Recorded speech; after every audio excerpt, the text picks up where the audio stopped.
Alam niyo ba, si Sir Rael, okay? Eh, una kong napanood po yan, okay? Doon sa Manila, sa Boom na Boom. Oy, kailan yan? Kailan yan? Hindi ko na po maalala eh, yung Boom na Kailan Boom. yan? Okay? 80s yata yan ah. 80s. Uy, nandiyan pala siya.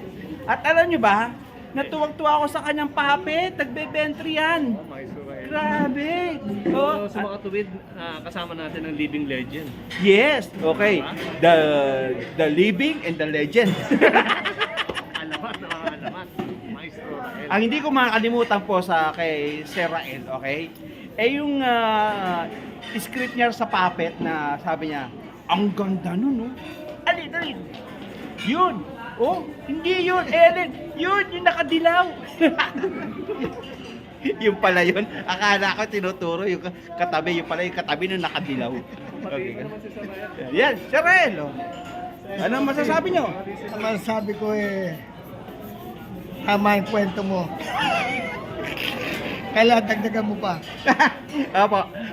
Hayaan nyo po, pag may naalala pa ako, tuko kay Sir Rael. Alam nyo ba, na tuwing makikita kami nito, kung saan kami nakikita? Sa CR. Hindi sa CR po kami lagi nagkakatagpo nito. Okay. Sir Rael!